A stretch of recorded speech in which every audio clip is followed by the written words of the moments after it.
First question है, the largest desert in Pakistan and sub tropical in Asia is. Pakistan का सबसे बड़ा डेजर्ट थर डेजर्ट है। Thar desert is the largest desert of Pakistan, और ये सर सर रिकॉर्डिंग पे। रिकॉर्डिंग लगा दी है। थार डेजर्ट जो है वो पाकिस्तान का सबसे बड़ा डेजर्ट है। It is the largest desert of Pakistan, और ये सब ट्रॉपिकल डेजर्ट है। ये 16th लार्जेस्ट है दुनिया में। लेकिन पाकिस्तान का सबसे बड़ा डेजर्ट यही है। Sahara desert is the largest desert in Pakistan, और इसका कुछ हिस्सा जो है वो इंडिया तक भी एक्सटेंड होता है, तो ये बड़ा डेजर्ट है। इसी तरह अगर वर्ल्ड में पूछा जाए तो सहारा डेजर्ट सबसे बड़ा डेजर्ट है। पाकिस्तान में थर्ड डेजर्ट है। अब थर्ड तो ऑप्शन में था नहीं, इस वजह से वहां पे नन ऑफ दीज आएगा। आपको पता होना चाहिए क्योंकि नेक्स्ट ऑप्शन में वो डाल भी देता है, तो ये वेरी करता है। थर्ड डेजर्ट आपके पास ये आना चाहिए आपको। Gulf Cooperation Council has how many members. अब देखें, एशियन कॉन्टिनेंट हमने पढ़ा था। एशियन कॉन्टिनेंट में डिफरेंट किस्म के हमने पढ़े थे। सेंट्रल एशियन कंट्रीज कौन सी हैं, साउथ एशियन कौन सी हैं, ईस्ट एशियन कौन सी हैं।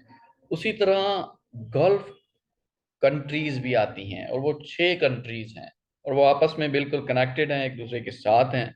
उनको गल्फ कंट्रीज कहा जाता है।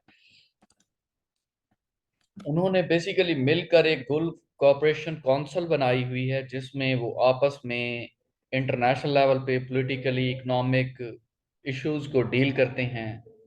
एक रीजनल कॉपरेशन है, रीजनल लेवल पे है, क्योंकि हमसाया ममालिक हैं। ये आपस में जो पॉलिटिकल इनको इश्यूज आते हैं, ये इकोनॉमिक इश्यूज आते हैं, ये एक दूसरे की इंपोर्ट एक्सपोर्ट है उसमें भी हेल्प करते हैं।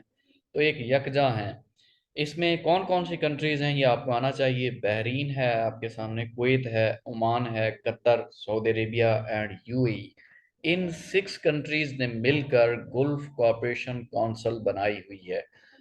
यहाँ पे उसके मेंबर पूछे हुए हैं, मेंबर कितने हैं, तो 6 आएगा आपके सामने। अभी मैंने 6 कंट्रीज कही हैं, वो लिखी हुई भी हैं ताकि आपकी आसानी है, तैयार कर सकते हैं आप।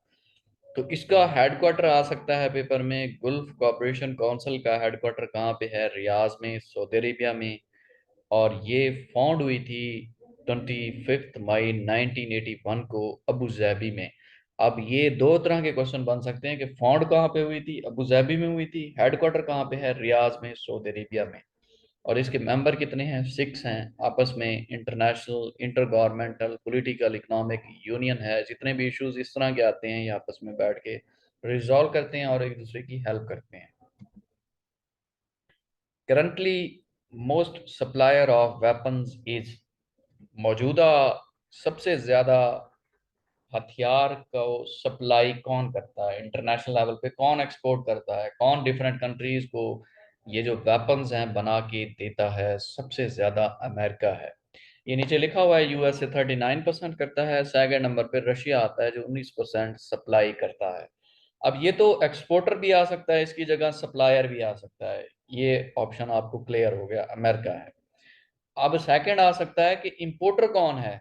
लार्जेस्ट आर्म्स इंपोर्टर, बहुत इंपॉर्टेंट क्वेश्चन है, एग्जाम में आ चुका है काफी दफा। सबसे ज्यादा इंपोर्ट मंगवाता है इंडिया फर्स्ट नंबर पे, सेकंड नंबर पे सऊदी अरेबिया है। तो इंडिया बहुत हाईली लेवल पे इंपोर्ट कर रहा है वेपन्स। इस पे बहुत ज्यादा एक्सपेंडिचर खर्च करता है। डिफेंस का उनका बजट ही इतना ज्यादा होता है जिसकी वजह से वो बहुत ज्यादा इंपोर्ट करते हैं वेपन्स वगैरह। Which prime minister of India visit Minar Pakistan? इनमें से कौन सा प्राइम मिनिस्टर है इंडिया का जिसने मीनार पाकिस्तान को विजिट किया था? नेहरू, इंदिरा गांधी, राजीव गांधी? ये नहीं थे, नन ऑफ दीज आएगा। बेसिकली लाहौर रेजोल्यूशन हुई थी 11 फरवरी 1999 में। पाकिस्तान और इंडिया के जो आपस में ताल्लुकात थे वो बहुत ज़्यादा हद तक इम्प्रूव हो गए थे इस लाहौर रेजोल्यूशन के थ्रू। क्योंकि जो इंडिया का प्राइम मिनिस्टर आया था अटल बिहारी वाजपेयी, वो पाकिस्तान की सिचुएशन को बड़े अच्छे तरीके से समझता था। उन्होंने कहा कि फ्रेंडशिप बेस पे हमें एक दूसरे के साथ तामुन करना चाहिए, कोऑपरेशन करना चाहिए, एक दूसरे से चीज़ें इंपोर्ट एक्सपोर्ट करनी चाहिए, दोस्ताना ताल्लुकात को बढ़ाते हैं। तो अटल बिहारी वाजपेयी ने 1999 में पाकिस्तान का विजिट भी किया था, और यहाँ पे बस सर्विस का भी आगाज किया था। और मीनार पाकिस्तान भी अटल बिहारी वाजपेयी ने विजिट किया था। सो इसमें ऑप्शन नहीं है, नन ऑफ दीज आएगा। लेकिन अगर दिया हुआ हो अटल बिहारी वाजपेयी, फिर आपने वही क्लिक करना है। 1999 में उसने विजिट किया था पाकिस्तान का। और बस सर्विस का भी इफ्तिताह किया था, आपको याद हो शायद कि 1999 में पाकिस्तान से इंडिया की तरफ बस सर्विस आना जाना शुरू हो गई थी। तो बहुत इजी हो गया था मुसलमानों और हिंदुओं दोनों के लिए। Human security network has members. Human security network में कितने मेंबर हैं? बेसिकली 12 मेंबर्स हैं। B is right option. Human security network basically एक एसोसिएशन है जिसमें 12 कंट्रीज हैं, 12 कंट्रीज शामिल हैं। इसका काम यही है कि ह्यूमन जो सिक्योरिटी है उस कंसेप्ट को प्रमोट करना है सोशल और इंटरनेशनल लेवल पे, ताकि जो इंसान है उसकी सिक्योरिटी को सबसे ज़्यादा महफूज रखा जाए।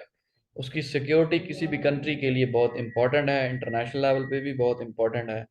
सो इन्होंने ह्यूमन सिक्योरिटी नेटवर्क एक बनाया जिसमें 12 मेंबर कंट्रीज थी। उन्होंने इस कंसेप्ट को उजागर किया कि सोशल इंटरनेशनल इकोनॉमिक लेवल पे किसी भी मुल्क में ह्यूमन राइट, ह्यूमन सिक्योरिटी को महफूज रखा जाए। So B is the right option. Which thing the brain demands the most.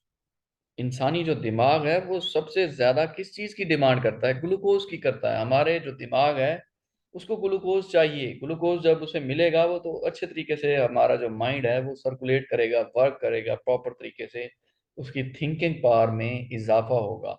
ये जो चॉकलेट होती है मीठी है, साफ ज़ाहिर है इसमें ग्लूकोज होता है। इसलिए कहते हैं कि एग्जाम देने जाते हैं तो उससे पहले थोड़ा सा इंसान इसको खा लेना चाहिए, चॉकलेट को। तो उसमें ग्लूकोज है। इंसानी जो जहन है वो ज़्यादा तेज़ी से काम करता है और जो चीज़ें हैं वो जल्दी मेमोराइज हो जाती हैं। सो इंसानी दिमाग को ज़रूरत होती है ग्लूकोज की। A is right option. Supply oxygen to blood. ये जो ऑक्सीजन सप्लाई की जाती है खून को, इस प्रोसेस को क्या कहते हैं? इसको एरिथ्रोसाइट कहते हैं। Erythrocyte is a process that supply oxygen to the blood. B is the right option. Current deputy chairman of senate is. पहले डिप्टी चेयरमैन सेनेट था सलीम मांडवी वाला, जो 2018 में आया था और 2021 तक रहा। फिर आजकल जो है 2021 में फिर डिप्टी चेयरमैन सेनेट चेंज हो गया, मिर्जा मोहम्मद अफरीदी इसको डिप्टी चेयरमैन सेनेट बनाया गया था 12 मार्च 2021 में, 2021 में। अब सेनेट में आपको बताया हुआ है सेनेट क्या है। सेनेट को अपर हाउस कहते हैं। सेनेट का काम लेजिस्लेशन करना होता है, कानून साजी करना इसका बेसिक पर्पज है। ये इंटरव्यू में भी बहुत ज्यादा क्वेश्चन पूछा जाता है कि सेनेट का काम क्या है। सेनेट का दो टोक आपने कहना है। सेनेट का काम बेसिकली लेजिस्लेशन करना है।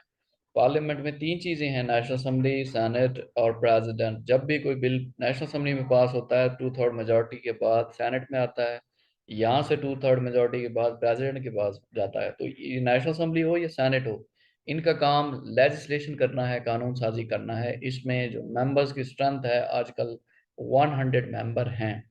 और अपॉइंटेड किस तरीके से होते हैं? 23 हर प्रोविंस से लिए जाते हैं मेंबर्स। सो सेनेट एक इम्पॉर्टेंट है और सेनेट का जो चेयरमैन होता है 6 ईयर्स के लिए अपॉइंट होता है, 6 साल के लिए वो इलेक्ट होता है। India air strike at Balakot on 26 February 2019। India ने बेसिकली एयर स्ट्राइक किया था पाकिस्तान पे।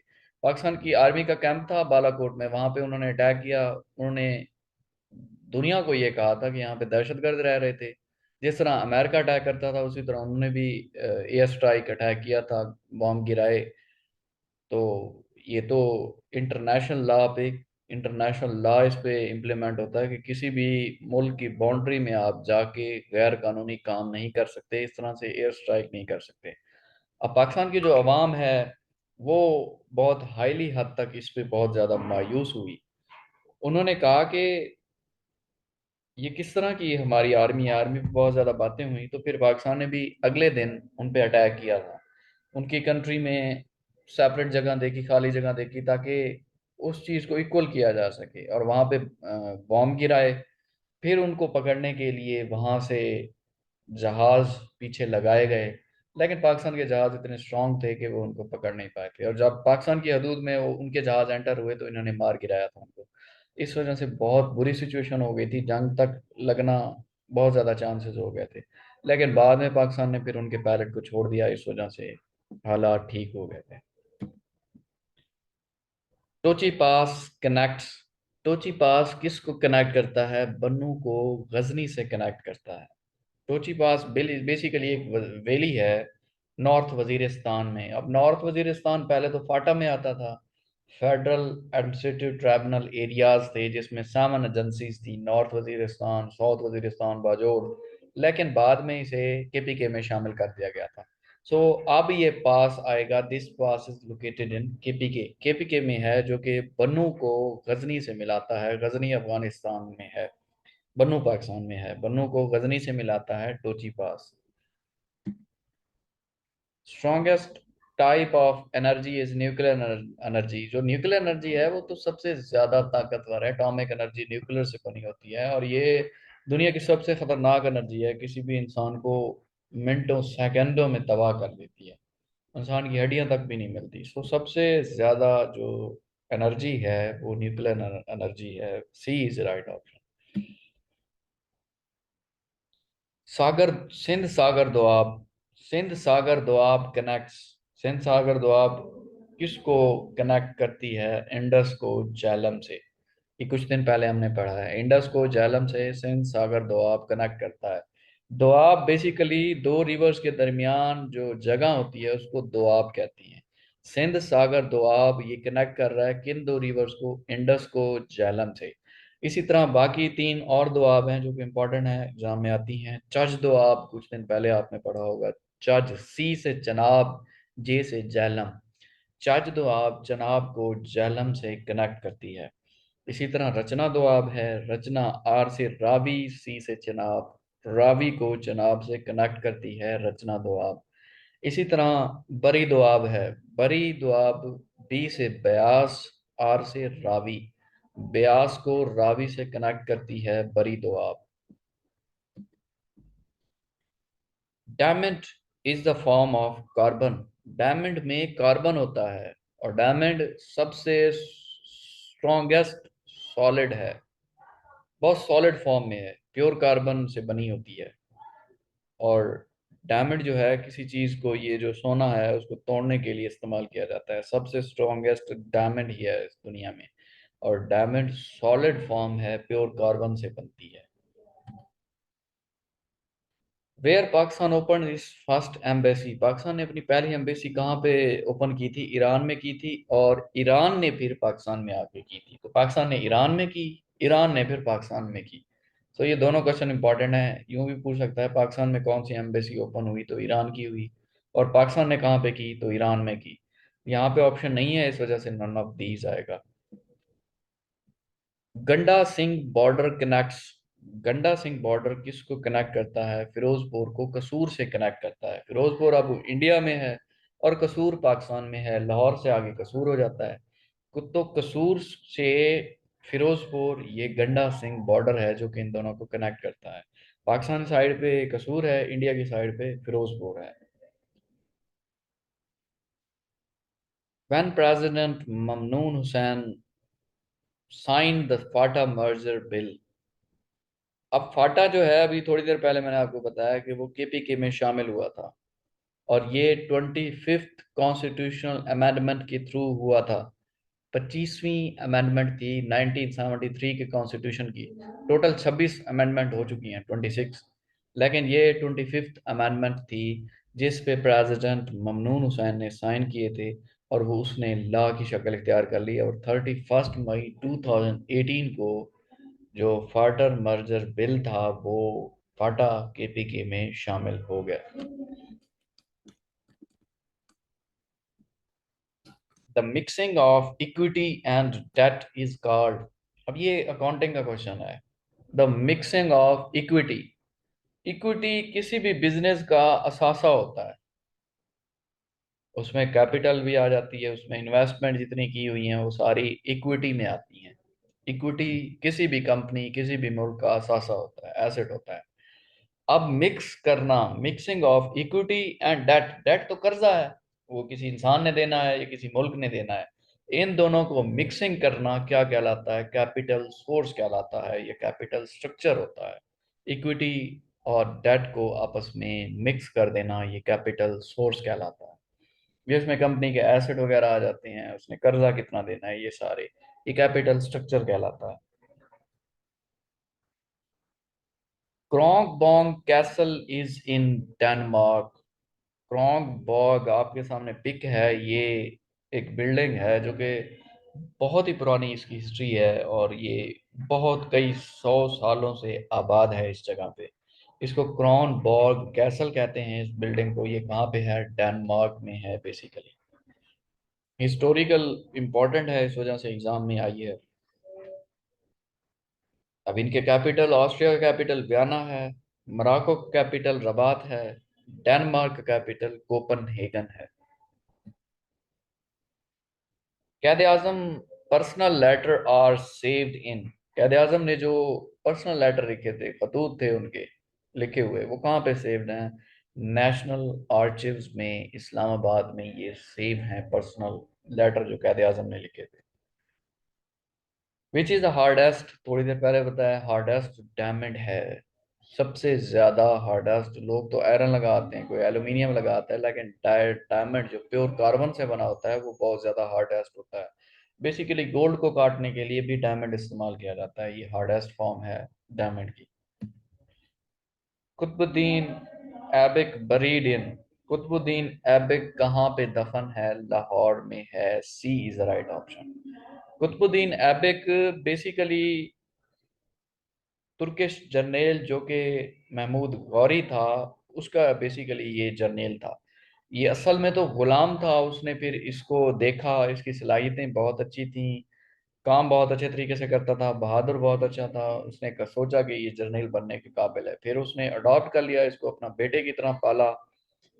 फिर ये बहुत बड़ा जर्नल साबित हुआ, और जब गौरी की डेथ हुई 1206 में, फिर इसने दिल्ली सल्तनत पे खुद इक़्तिदार संभाला, ममलूक डायनेस्टी का इफ्तिताह किया। ममलूक डायनेस्टी को स्लेव डायनेस्टी भी कहा जाता है। 1206 से लेकर 1290 तक ममलूक डायनेस्टी यानी स्लेव डायनेस्टी रही थी। ये बेसिकली कुतुबुद्दीन ऐबक पैदा 1150 में हुआ था तुर्किस्तान में, काजिकिस्तान में, और 1210 में 1210 में इसकी डेथ हुई थी लाहौर में, और ये दफन है अनारकली बाजार में लाहौर में। Anti money laundering act enforced in. Anti money laundering, ये जो मनी लॉन्ड्रिंग होती है उसके खिलाफ एक बिल नाफिज किया गया कि इसको रोका जाए, और ये किसी भी कंट्री के लिए ये अच्छी बात नहीं होती, एंटी मनी लॉन्ड्रिंग हो, करप्शन हो। और ये चीज़ जो एंटी मनी लॉन्ड्रिंग है, ये टेररिस्ट फाइनेंसिंग में बहुत इंपॉर्टेंट रोल प्ले करती है। पाकिस्तान में दहशतगर्दी इसलिए बहुत ज़्यादा हो रही थी कि एंटी टेररिज्म होती थी, इस वजह से वो जो ऑर्गेनाइजेशन आपको पढ़ाई थी, फाइनेंशियल एक्शन टास्क फोर्स, उसने भी फिर इस पे, पाकिस्तान पे पाबंदी इस वजह से लगा दी थी। तो पाकिस्तान ने फिर 2010 में एंटी मनी लॉन्ड्रिंग एक्ट पास किया था, इसकी सख्ती से अमल किया जाएगा। 2010 में ये एक्ट पास हुआ ताकि जो मनी लॉन्ड्रिंग है और टेररिस्ट फाइनेंसिंग है उसके खिलाफ फाइट किया जा सके और इसको रोका जा सके, वरना पाकिस्तान बहुत खसारे में चला जाएगा। इंटरनेशनल लेवल पे पाबंदियां इतनी ज़्यादा बढ़ जाएंगी कि पाकिस्तान को फिर डील करना बहुत ज़्यादा मुश्किल हो जाएगा, उसकी इकोनॉमिक कंडीशन जो है वो बहुत डाउन हो जाएगी। तो ये 2010 में पास हुआ था। Who rejected the Nehru report. Nehru report को रिजेक्ट किसने किया था? जिन्ना ने किया था बेसिकली, कायद आजम मोहम्मद जिन्ना ने, बी ऑप्शन। नेहरू रिपोर्ट क्या थी? नेहरू रिपोर्ट बेसिकली एक कमेटी थी जिसको मोतीलाल नेहरू डील कर रहे थे, जवाहरलाल नेहरू उसका बेटा भी उस कमेटी में शामिल था। उस कमेटी ने कुछ एक मेमोरेंडम दिए, कुछ लिखे ब्रिटिश गवर्नमेंट को कि हमें एक न्यू डोमिनियन स्टेटस चाहिए फेडरल लेवल पे, जो इंडियंस हैं, हिंदू हैं, उनकी पार्टिसिपेशन होनी चाहिए गवर्नमेंट में, वहाँ की पार्लियामेंट में। और इसने फिर मुसलमानों के राइट्स को शैकल किया था। मुसलमान उस वक्त मिनॉरिटी में थे, कम तादाद में थे, अब इसने कहा कि उनकी जो नेशनल असेंबली या लेजिस्लेटिव असेंबली थी उसमें मुसलमानों की स्ट्रेंथ इस नेहरू रिपोर्ट ने बहुत ज़्यादा कम करनी चाहिए। उसमें साफ साफ लिखा था, इस वजह से कायद आज़म मोहम्मद जना ने इस रिपोर्ट को रिजेक्ट कर दिया था। और फिर अगले साल 1929 में अपने 14 पॉइंट्स दिए थे ताकि हम भी अपने पॉइंट्स रखें यूके गवर्नमेंट के पास, ताकि उस पर भी अमल किया जा सके और मुसलमानों को भी राइट मिलने चाहिए। तो बी ऑप्शन आएगा Jinnah. Which material is used in normal pencil. ये जो पेंसिल होती है जिससे बच्चे लिखते हैं, ये किससे बनी होती है? वो जो ब्लैक होता है ना पेंसिल का जिससे लिखा जाता है, वो ग्रेफाइट से बनता है। सो ग्रेफाइट मटेरियल उस पेंसिल में इस्तेमाल किया जाता है। The capital of Chile is Santiago is the capital of Chile. D is the right option. Treaty of Versailles are the peace treaty between Germany and the Allied powers. अब treaty of वर्सल्स क्या था? World war first 1914 में start हुई और 1918 में जाके and हुई थी। अब इख्तिताम होने के बाद भी जर्मनी में और यूरोप में बहुत ज़्यादा अनारकी थी, अफरा तफरी थी, इंतशार था, आपस में लड़ाइयाँ थी, बहुत ज़्यादा प्रॉब्लम थी। फिर जर्मनी की साइड तो हार गई थी, जर्मनी तुर्की के साथ था। और जब वो हारे उसके बाद एक यूरोप के लोगों ने, यूरोपियन कंट्रीज ने सोचा कि अब इनके साथ एक ट्रीटी कराते हैं, एक पीस ट्रीटी, ताकि जो यूरोपियन कंट्रीज के मामलात हैं वो भी ठीक तरीके से हो जाएं, अमन पैदा हो जाए, जर्मनी में भी प्रॉब्लम जो आ रही हैं वो भी क्लियर हो जाएं। तो जर्मनी और अलाइड पास के दरमियान ये ट्रीटी हुआ था, ट्रीटी ऑफ वर्सल्स के नाम से। बेसिकली ये एक पीस ट्रीटी था। या था एग्जाम में क्या था, ये पीस ट्रीटी था जो कि 28 जून 1919 में 1919 में साइन हुआ था, हॉल ऑफ मिरर में हुआ था, फ्रांस में। इफेक्टिव कब हुआ? 10 जनवरी 1920 को ये इफेक्टिव हुआ था, असरअंदाज हुआ था, लागू हुआ था। The process of protection of iron by zinc coating is called galvanising. अब आयरन पे जिंक की तह चढ़ाई जाती है ताकि उस पे जो जंग लग जाता है वो जंग ना लगे। इस वजह से आयरन पे जिंक की तह चढ़ाई जाती है। इस प्रोसेस को क्या कहते हैं? इसको गैल्वनाइजिंग कहते हैं। Galvanising is the process of applying protective zinc coating to steel और आयरन टू प्रिवेंट रस्टिंग, ताकि उस पे जंग ना लगे। आयरन पे जिंक की तह को चढ़ाना गैल्वनाइजिंग होता है। The Ukraine plan crash in Iran, Iran called it human error. D option है। ये बेसिकली 2020 में यूक्रेन के जो जहाज थे वो ईरान की हदूद से गुजर रहे थे, तो जो ईरान के रडार पे बैठे हुए लोग थे, आर्मी के लोग थे, उन्होंने सोचा कि ये कोई बॉम्ब गिराने के लिए आए हैं या कोई प्रॉब्लम क्रिएट करने के लिए आए हैं। वो इस तरह पैनिक हुए और अचानक उन्होंने उस पे मिसाइल फिट कर दिए और दोनों जो जहाज थे उनको गिरा दिया, जिसमें 176 पीपल मारे गए थे। और इनके दरमियान आपस में मामलात बहुत ज़्यादा ख़राब हो गए, जंग तक बात पहुंच गई थी। ईरान ने बाद में ये कहा कि ये ह्यूमन एरर है, वो मिसअंडरस्टैंड कर गए थे, उन्हें मालूम नहीं था कि ये वैसे ही गुजर रहे हैं। उन्होंने सोचा कि कोई कंट्री के इस तरह के प्लान हैं जो जंग लगाने के लिए आए हैं या बॉम्ब गिराने के लिए आए हैं। तो इससे बहुत ज़्यादा प्रॉब्लम क्रिएट हुई थी, ह्यूमन एरर उन्होंने कहा था। बी ऑप्शन है। Golden gate bridge is in San Francisco. आपके सामने पिक है, ये एक ब्रिज है जो कि सैन फ्रांसिस्को में है, कैलिफोर्निया स्टेट में, यूएसए में है। बहुत इंपॉर्टेंट ब्रिज है और बहुत ही खूबसूरत ब्रिज है यूएसए में, सैन फ्रांसिस्को में। गोल्डन गेट ब्रिज, यहाँ पे जो इंडियन मूवीज हैं उसमें भी काफी ये ब्रिज दिखाया जाता है।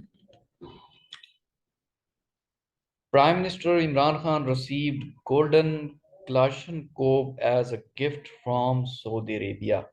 सऊदी अरेबिया में जब इमरान खान विजिट करने के लिए गए तो उन्होंने सोने से बनी हुई ये क्लाशनकोव उनको गिफ्ट में दी थी। तो पूछा जा रहा है किस कंट्री ने दी थी, सऊदी अरेबिया ने। B is right option. अब यूएई का कैपिटल अबू धाबी है, सऊदी अरेबिया का कैपिटल रियाज है, अफगानिस्तान का कैपिटल काबुल है। United States Congress is legislative brand of USA federal government. ये यूएसए की जो असेंबली है बेसिकली उसको कांग्रेस कहते हैं, और वहां पे कानून साजी होती है। और कांग्रेस उनकी बहुत ज्यादा स्ट्रांग है, कोई हमारी तरह असेंबली नहीं है। बहुत ही स्ट्रांग किस्म की असेंबली है और लेजिस्लेटिव ब्रांड है बहुत बड़ा यूएसए का। और पूछा जा रहा है कि उसकी जो ये लेटेस्ट मीटिंग हुई थी वो कौन से नंबर पे आती है। वो 117th मीटिंग थी जो कि यूनाइटेड स्टेट्स कांग्रेस की थी, जो कि बहुत ही इंपॉर्टेंट मीटिंग थी। So 117th, B is the right option. Third president of Pakistan, Pakistan का तीसरा प्रेसिडेंट कौन था? अब कुछ दिन पहले आपको मैंने पूरी लिस्ट शेयर की थी। पहला प्रेसिडेंट सिकंदर मिर्जा था, 1956 से 1958। फिर 7 अक्टूबर 1958 को अयूब खान ने मार्शल लॉ लगाया, खुद बाद में प्रेसिडेंट बना 27 अक्टूबर 1958 को। उसके बाद यहिया खान आया 1969 में, और 69 से 71 तक रहा। So third president of Pakistan is Yahya Khan. C is the right option. Which country first accept Pakistan, किस कंट्री ने पाकिस्तान को पहले एक्सेप्ट किया था? ईरान ने किया था। और मुखालफत पाकिस्तान की किसने की थी? अफगानिस्तान ने की थी। एक्सेप्ट नहीं किया था, उसके उसने मुखालफत की थी। सो ईरान का कैपिटल तेहरान है, सऊदी अरेबिया का रियाज है, और अमेरिका का वाशिंगटन डीसी है। Which country releases 572 prisoner of Pakistan in Ramzan 2019? किस कंट्री ने पाकिस्तान के 572 प्रिजनर को रिलीज किया था रमजान 2019 में? यूएई ने किया था। यूएई ने बेसिकली अनाउंस किया कि ये पाकिस्तानी प्रिजनर हैं जिनको बेसिकली बाय मिस्टेकन या किसी जुर्म की सजा मिल रही थी। तो उनके जो प्रेसिडेंट हैं शेख खलीफा बिन अल जायद, उसने ऐलान कर दिया कि इनको रमजान में छोड़ दिया जाए, कोई नहीं, माफी का दिन है और इनको रिलीज कर देते हैं। सो यूएई ने ऐसा किया था। A is right option. Current chief election commissioner is Sultan Sikandar Raja is the current chief election commissioner of Pakistan. अब इलेक्शन कमीशन का काम क्या होता है? बेसिकली हर 5 इयर्स बाद, टेन्योर के बाद इलेक्शन करवाना। इसके अलावा कहीं पे कोई नेशनल असेंबली का मेंबर, प्रोविंशियल असेंबली का मेंबर रिजाइन कर देता है या डेथ हो जाती है, तो उसकी जगह उसके इंतखाबात होते हैं। और इसको कंडक्ट कराना इलेक्शन कमिश्नर की जिम्मेदारी होती है। ये एक परमानेंट, ऑटोनमस, इंडिपेंडेंट और कॉन्स्टिट्यूशनल बॉडी है जो कि फेडरल लेवल पे काम करती है। और ये 23 मार्च 1956 को फाउंड हुआ था, जब पाकिस्तान का पहला कॉन्स्टिट्यूशन बना था। इसका हेडक्वार्टर इस्लामाबाद में है, और इसके मेन जो हेड हैं वो सिकंदर सुल्तान राजा हैं, chief election commissioner. How many round of table conference have been held? Total round table conference कितनी हो चुकी हैं? 3, बी इज राइट ऑप्शन। 1930 में फर्स्ट हुई, 1931 में सेकंड हुई, 1932 में थर्ड हुई। बेसिकली ये पीस कॉन्फ्रेंस थी, कॉन्स्टिट्यूशनल फ्रेम करना था इंडियन सब कॉन्टिनेंट में, कॉन्स्टिट्यूशनल रिफॉर्म्स करनी थी। क्योंकि जो इंडियन नेशनल कांग्रेस थी और ऑल इंडिया मुस्लिम लीग थी, ये यूके जो रूल कर रहा था वहाँ पे, उनके पॉलिसीज को एक्सेप्ट नहीं कर रहे थे। बहुत ज़्यादा अनारकी थी, बहुत ज़्यादा प्रॉब्लम थी। इस वजह से राम से मैकडोनल्ड उस वक्त यूके के प्राइम मिनिस्टर थे, उसने ऑल इंडिया मुस्लिम लीग को भी बुलाया, इंडियन नेशनल कांग्रेस को भी बुलाया लंदन में, और तीन ये कॉन्फ्रेंस कराई, एक 1930 में, 1931 में, 1932 में, ताकि जो कॉन्स्टिट्यूशनल में फ्लॉज आ रहे हैं उनमें रिफॉर्म्स की जाए, उन्हें बेहतर किया जाए, ताकि दोनों के मसाइल को सुना जा सके और फिर अच्छे तरीके से कॉन्स्टिट्यूशन को डेवलप किया जा सके इंडियंस की भी जो मेजॉरिटी है उसको लेजिस्लेटिव असेंबली में लाया जाए। तो जो 1930 की थी इसमें ऑल इंडिया मुस्लिम लीग ने पार्टिसिपेट किया, लेकिन इंडियन नेशनल कांग्रेस ने नहीं किया, इस वजह से ये फ्लॉप हो गई। जो 1931 की थी उसमें गांधी इरविन पैक्ट हुआ था बेसिकली 1931 में। इस वजह से गांधी ने फिर कांग्रेस को ये कहा, क्योंकि सारे उसके अंडर थे, कि हम पार्टिसिपेट करते हैं। तो 1931 में कांग्रेस भी आई, ऑल इंडिया मुस्लिम लीग भी आई, लेकिन इस पे कॉन्स्टिट्यूशन रिफॉर्म्स पे कोई जवाब नहीं मिल सका प्रॉपर तरीके से, दोनों सेटिस्फाई नहीं हो सके। सो 1932 की फिर बाद में हुई, लेकिन इंडियन नेशनल कांग्रेस में उसने भी पार्टिसिपेट नहीं किया। इस वजह से ये तीन राउंड टेबल कॉन्फ्रेंस तीनों फ्लॉप गई थी। लेकिन 1930 में हुई, 1931 में, 1932 में, तीन हुई थी।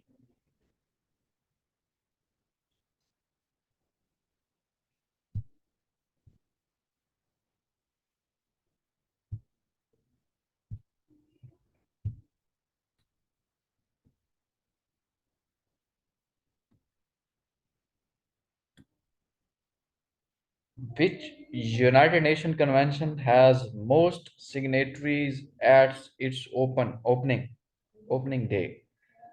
कौन सा यूनाइटेड नेशन का कन्वेंशन ऐसा हुआ था कि जिसमें सबसे ज्यादा साइन हुए थे, सिग्नेटरीज हुए थे ओपनिंग डे पे ही? वो बेसिकली कन्वेंशन हुआ था कि जो पर्सन डिसेबल हैं उनके बारे में यूनाइटेड नेशन का कन्वेंशन हुआ था, उसमें सबसे ज्यादा सिग्नेटरीज हुई थी, डिफरेंट कंट्रीज ने साइन किए थे। So C is the right option, united nation convention on person with डिसएबिलिटीज।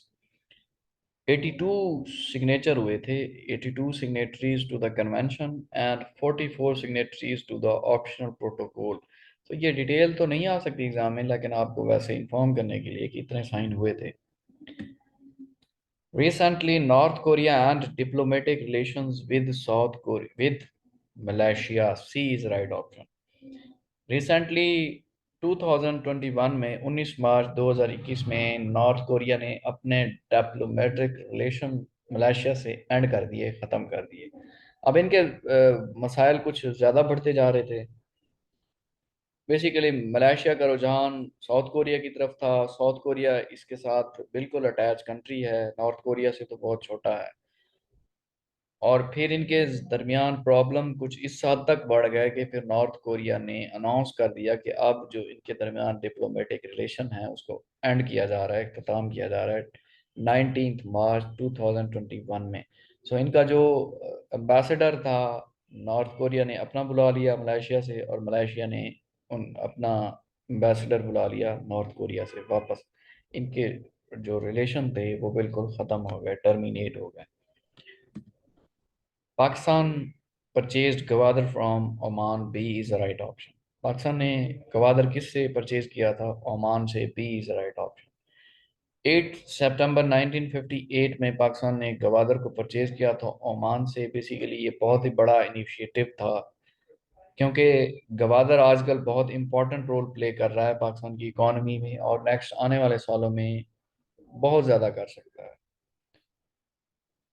सो पाकिस्तान ने ओमान से परचेज किया था, B is the right option. Iran का कैपिटल तेहरान है, ओमान का मस्कत है, चाइना का बीजिंग है। Mutiny war occurred in 1857। Mutiny war basically वकू पजीर हुई थी कब? 1857 में। म्यूटनी वॉर को वॉर ऑफ इंडिपेंडेंस भी कहा जाता है।